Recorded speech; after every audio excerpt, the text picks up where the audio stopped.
Long before man built cities, something else was already watching. Scripture calls them fallen, angels cast from heaven. The Qur'an calls them Jinn, born of smokeless fire, unseen but never far. Tonight, we open the door between worlds. The seducer, the whisperer, Iblis, Lucifer, different names, the same darkness. Every legend is a warning, and every warning is true. Every faith that has ever looked at the night sky has asked the same question. If there is a heaven, what fell out of it? In the Bible, the answer begins with pride. Isaiah speaks of a being called Hallel, the morning star, who said in his heart, "I will ascend above the stars of God." For that one sentence, he was thrown down. Christian tradition would later name him Lucifer, the light-bringer who became the Prince of Darkness. The book of Revelation goes further, describing a war in heaven itself. Michael and his angels against the dragon, and the dragon's angels fighting back. The dragon lost, and a third of the stars of heaven, Revelation says, was swept down with him to earth. A third. Think about that number. Not one fallen angel. An army. Islam tells a different story, but it ends in the same fall. The Qur'an teaches that God created two intelligent species, humankind, formed from clay, and the Jinn, formed thousands of years earlier from smokeless fire, a flame with no burning, a fire you could never see coming. The Jinn are not, by nature, evil. Like humans, they were given free will. Some worship, some rebel. But it was a Jinn, not a fallen angel, who refused to bow. His name was Iblis, and in a moment, you will understand why every tradition that has ever named a devil begins with the same sin. Not hatred, not hunger, pride. Picture the moment. God forms Adam from clay, breathes life into him, and commands every angel, and Iblis among them, to bow. Every knee bends, except one. I am better than him.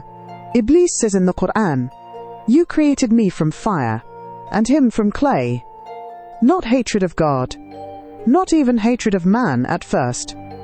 Just a belief that fire must always outrank dust. For that single refusal, Iblis is cast out.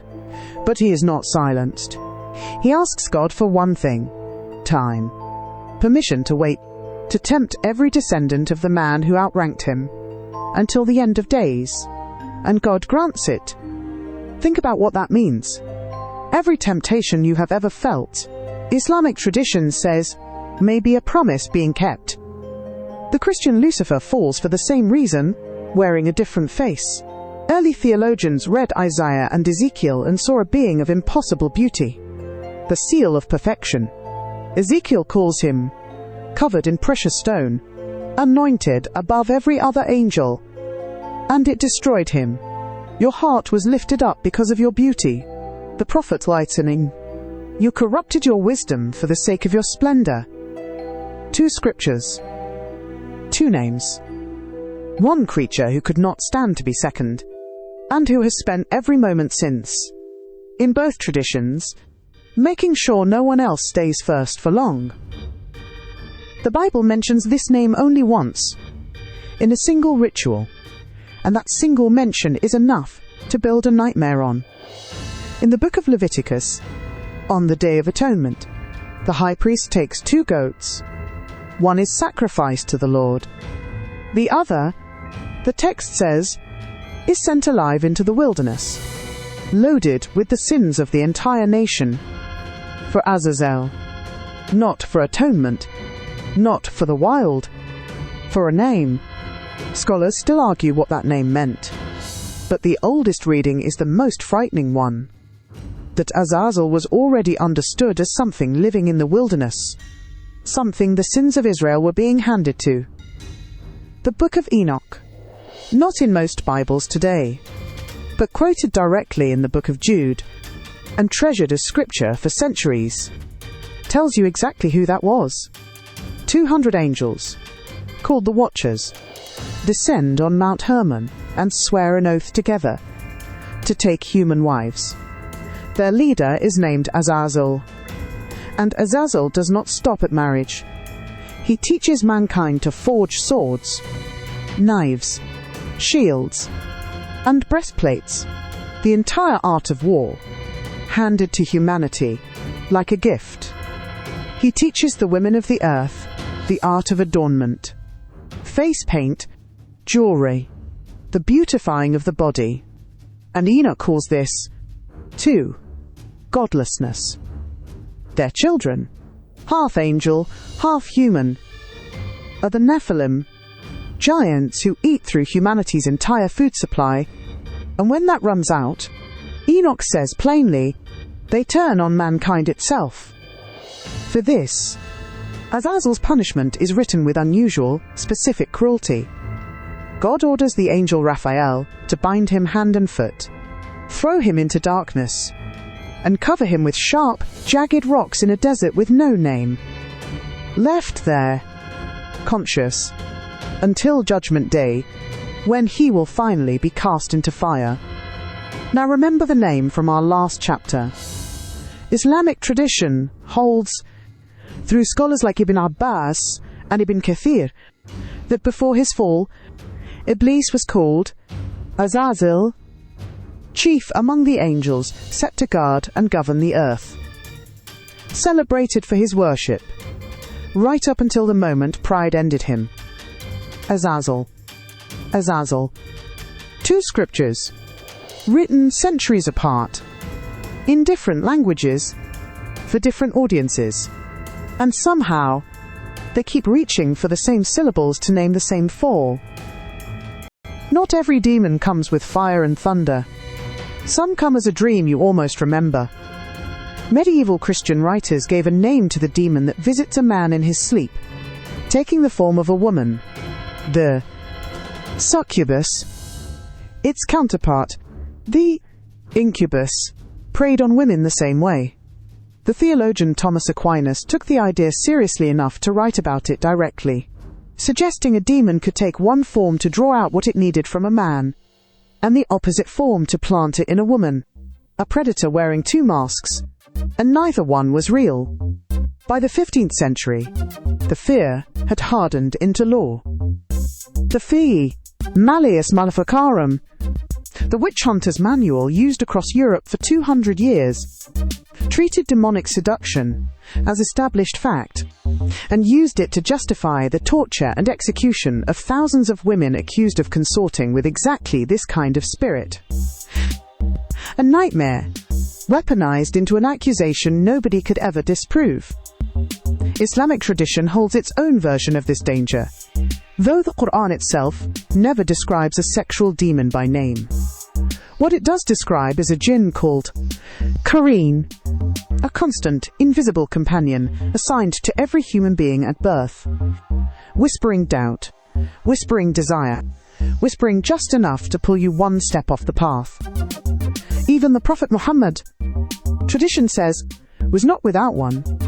Only his, he said, had submitted. Yours has not been promised the same. Which is why the Prophet taught a specific prayer for the dark, a plea for refuge from the whisper that comes when the lights go out, still recited in Muslim households every single night before the eyes close.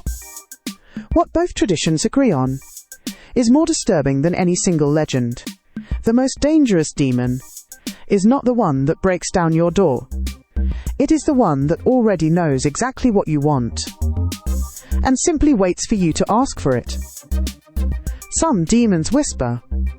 Leviathan does not need to. In the book of Job, God himself describes this creature, and the description is built to terrify. Its back is rows of shields. The text reads, "Out of its mouth go burning torches. Sparks of fire shoot out. Its heart is as hard as stone. On earth there is nothing like it." God says, a creature without fear. By the Middle Ages, Christian demonology had taken this sea monster and made it something worse than an animal. Leviathan became a prince of hell, assigned in some texts to a single sin above all others: envy.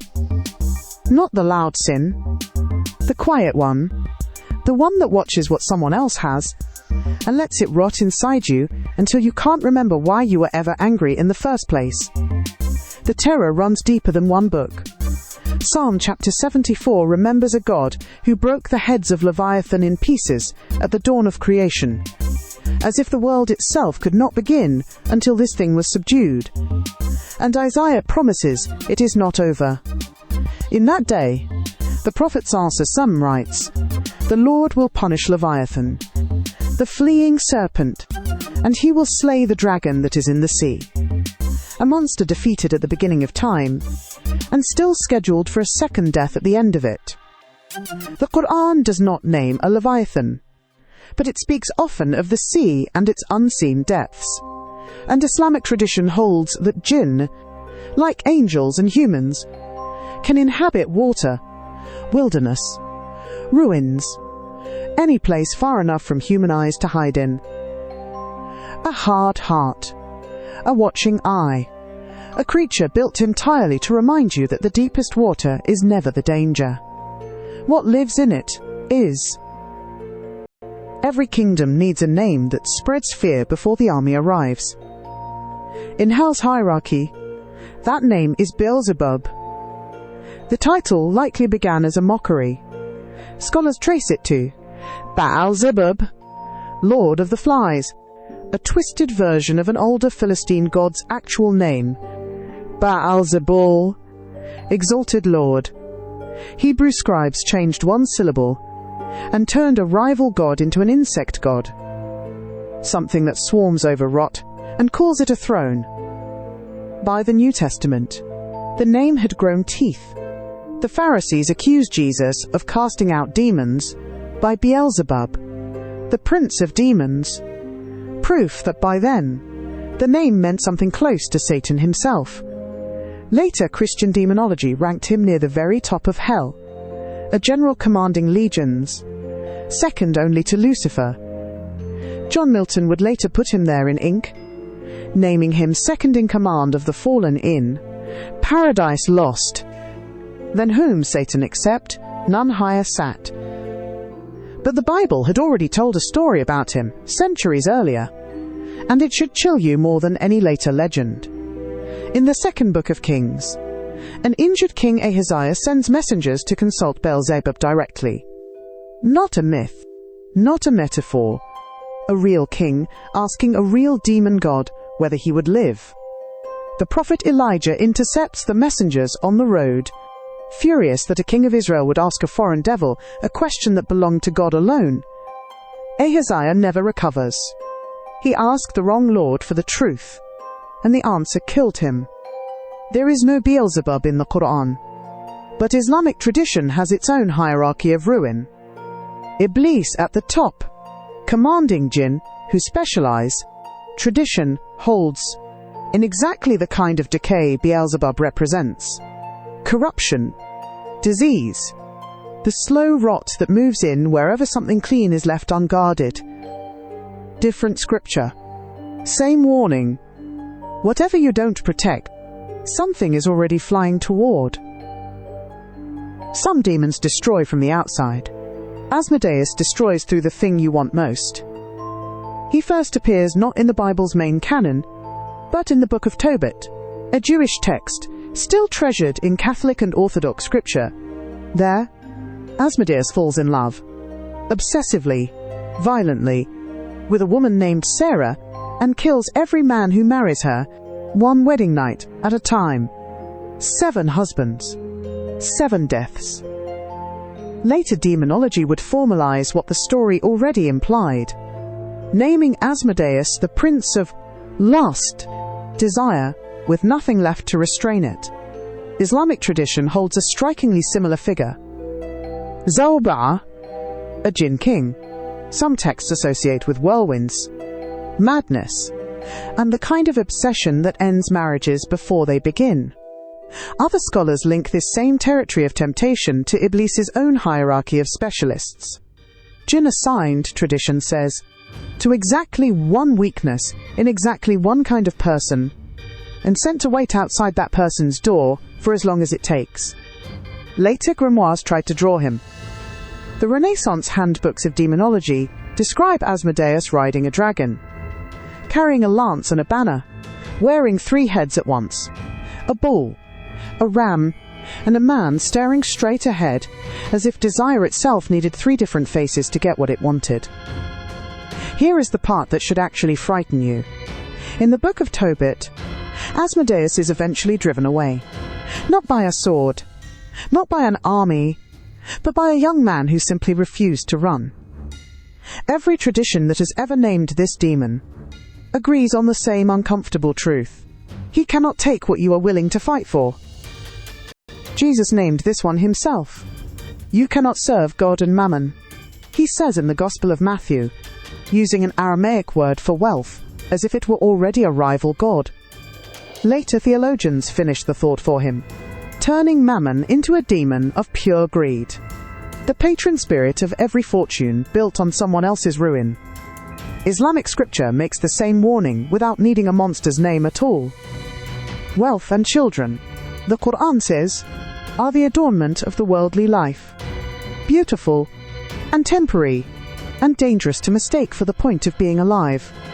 Islamic tradition holds that Iblis needs no special demon assigned to greed, because greed is simply the oldest trick in his collection, the one that never needs updating, because it never stops working. John Milton imagined this demon's very first act after the fall, and it is the most damning image in the whole of Paradise Lost, even while the fallen angels still stood inside heaven. Milton writes, Mammon's eyes and thoughts were always downward bent, admiring more the riches of the pavement, trodden gold, than any vision of the divine that shone around him. He stood in heaven itself, and stared at the floor. Both scriptures prescribe the same cure, in different words. Christian tradition calls it tithing and charity. Islam calls it zakat, a fixed portion of wealth, given away as a pillar of faith, not a suggestion. 2 religions, arriving at the same defense. The only way to starve this demon is to keep giving away exactly what it wants you to hoard. Notice what makes this demon different from every other one in this film. Leviathan hides in the deep. Asmodeus waits behind a locked door. Mammon doesn't have to hide anywhere. You invite him in yourself, and you call it ambition. Every tradition in this film agrees that demons are dangerous. Only one story dares to claim that a man once made them his slaves. The first book of Kings tells us Solomon was the wisest man alive, and the wealthiest. The extra-biblical testament of Solomon, treasured for centuries even outside the official canon, explains exactly how he built his temple. God gives Solomon a ring, engraved with a seal, and the ring commands demons. One by one, the text says, Solomon summons them before his throne, forces each to speak its true name, the exact harm it causes, and the one thing that can stop it. A demon named Ornias, who strangled children in their sleep and drained their strength while they dreamed, is bound and set to cutting stone. Beelzebub himself, prince of demons, is dragged before the ring and forced to name the others. An entire kingdom of hell, reduced to construction labor. The Qur'an tells its own version, and it does not need a magic ring to make the point. Surah An-Naml describes an Ifrit offering to bring the Queen of Sheba's entire throne to Solomon, before he can even rise from his seat, and being outdone by a man with knowledge of the scripture, who does it in the blink of an eye instead. Surah Saba goes further still. The Jinn work for Solomon directly, diving into the sea for him, building him elevated chambers, statues, basins like reservoirs, and cooking pots fixed in the ground. Not myth, labor. And then the Qur'an gives us the single most unsettling image in this entire film. When death finally comes for Solomon, he dies standing, leaning on his staff. And the jinn keep working. They do not stop. They do not know. For what the text implies may have been months. An entire workforce of demons labors beneath a dead king, propped upright on his own staff, too afraid, or too enslaved, to look closely enough to notice. Only when a small creature of the earth finally eats through the wood, and the staff snaps, and the king's body finally falls, only then do they realize they had been serving a corpse. The Qur'an says this was proof itself. If the jinn had truly known the unseen, as some men believed, they would never have stayed in that humiliating labor a single day longer than they had to. A kingdom of fire, bound to a throne so completely that even death itself couldn't set it free. Western demonology built one hierarchy of hell. Islamic tradition built an entire hidden kingdom, and it lives right alongside us, right now. At the top, tradition places the Marid, the most powerful class of jinn, proud, nearly untouchable, the closest thing this kingdom has to royalty. Below them, the Ifrit. The Qur'an itself mentions an Ifrit strong enough to bring the Queen of Sheba's throne to Solomon before he could rise from his seat. Powerful, cunning, bound only by an oath, when they give one at all. Then the Shaitan, not one creature, but an entire class of jinn devoted to Iblis, his active agents, sent out daily to do exactly what their king began. Whisper, tempt, and wait for the moment your guard drops. And below them, the creatures that walked out of Arabian folklore and into nightmares worldwide. The Ghaul, a shape-shifting jinn said to haunt graveyards and desert roads, luring travelers off the path with a familiar voice, a friend's voice, calling from just past the firelight. Here is what should unsettle you most. The Qur'an doesn't describe the jinn as a myth to frighten children. It describes them as a parallel civilization, with their own tribes, their own faith or lack of it, their own judgment day still ahead of them. An entire nation, made of smokeless fire, and you have never once seen them coming. Every tradition on earth that believes in demons believes they can get in. The Gospels describe it directly. In the region of the Gerasenes, Jesus meets a man possessed by so many spirits at once that when he asks its name, it answers, "My name is Legion, for we are many." The man had lived among tombs, breaking every chain used to bind him. Something inside him was stronger than iron. The Catholic Church still trains exorcists today, under a formal rite that has barely changed in centuries. A process the Church insists must rule out mental illness first, every single time, before anyone is permitted to call it what the old texts call it. Islam holds the same fear under a different word: mass possession by jinn. The Qur'an itself describes those who deal in usury as walking like one driven to madness by Satan's touch. A direct physical intrusion, not a metaphor. The remedy is called ruqyah, healing through the recitation of specific verses, practiced by imams across the Muslim world to this day, for exactly the condition Western doctors would never write down on a chart. Two faiths, two rituals, built centuries apart, on opposite sides of the world, for the same terrifying possibility that a body can still be breathing and no longer be occupied by the person who owns it. If every tradition on earth agrees these things are real, it is worth noticing that every tradition also agrees on something else. They are not unstoppable. In Christian practice, protection has always centered on the same four things: prayer, scripture, the cross, and the name that, according to the Gospels, even the demons themselves were forced to obey. Resist the devil, The Book of James promises, "And he will flee from you." Not fight forever, flee. Islam teaches something almost identical, in its own language. Muslims recite Ayatul Kursi, the throne verse, and the final 2 chapters of the Qur'an, known together as Al-Mu'awwidhatayn, the 2 verses of refuge, specifically to seek protection from whispered evil, from envy, from every unseen thing that moves in darkness. Even the simple phrase, A'udhu Billah, I seek refuge in God, is taught to every Muslim child as the very first line of defense.